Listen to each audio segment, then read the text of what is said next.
What's going on, guys? It's your average consumer, and the next iPhone announcement is less than a week away, so I figured today we'll talk about some of the new software features coming to both the new iPhones and current iOS devices thanks to iOS 11. So we're gonna kick this off with something simple that everyone uses, and that's the control center. Now with iOS 11, you'll be able to add, remove, or arrange the settings as you see fit. Now I'm not gonna lie, the layout looks very different compared to what we're used to, but the beauty here is the fact that you're able to arrange it in a way that works best for you, and anything that gives us the ability to customize and give us a bit more freedom, I'm a fan of.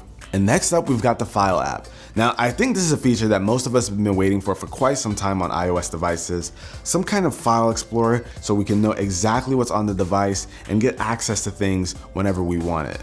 And this app takes place of the iCloud Drive app, so you'll have access to all of your iCloud Drive files, as well as the files that are on your device. And I think some of the best use cases that we'll see with the Files app will be with the iPad Pro.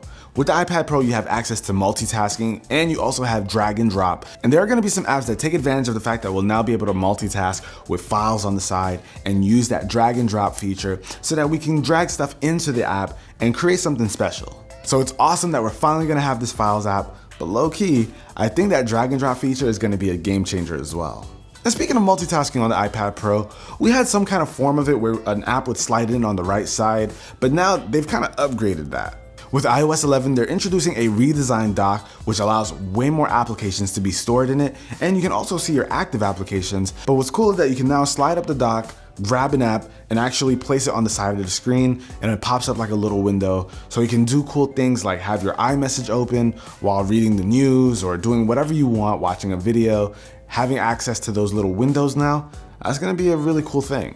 I think we're starting to see more and more of a focus on the iPad Pro getting features that'll make it competitive with laptops, which could actually make a pretty good video. Can the iPad Pro replace my laptop for like a week?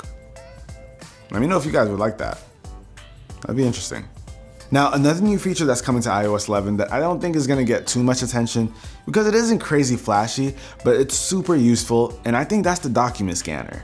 And don't get me wrong, I know there's a ton of document scanning apps out there. I've got a couple myself, but I love when a feature like this is built in natively into the operating system. So let me tell you why I think this is cool. For students, scanning notes from your friends, scanning textbooks from college students out there, even adults scanning receipts, documents, forms, all that kind of stuff, you'll be able to scan it here. And what it does is it will scan multiple pages, so it puts it all together for you. So you don't have to go and fill up your camera roll with a ton of paperwork or anything like that. Now there's a dedicated spot for that, and I really think that's cool. Especially for those college students, like seriously. And a nice little bonus is that if you're using this with an iPad Pro and you have an Apple Pencil, you can scan documents and make little annotations to it, or if you're scanning a form of some sort, you can sign it right on the iPad Pro and then send it off to wherever you need to. Now, something that I'm personally excited for is the new redesign of the App Store. Right now, my interactions with the App Store are just to update my apps, or maybe to search for one specific app and get out of there. And I don't know about you guys, but I haven't really been using the App Store to discover any new apps in probably years. You always see the App Store with a ton of apps thrown in your face, and you kind of just get numb to it all. But now, I think it's pretty cool that the new front page has focused on select apps. And you kind of sit there and wonder, why did these apps make the cut? You look into it a bit and see if it's worth your download. And I kind of like that in terms of app discovery.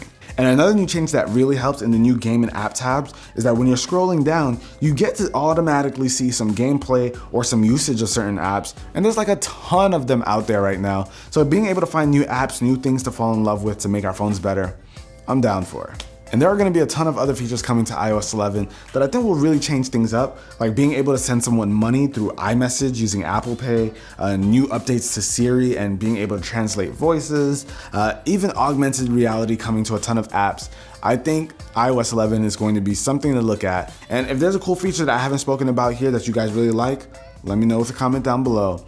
But hopefully you guys enjoyed this. If you did, be the cool guy or girl that gives this video a thumbs up. And I'll catch you guys next week when we talk about the new iPhone. I'm gonna be there. It's gonna be awesome. Till then, guys, it's your average consumer. Peace.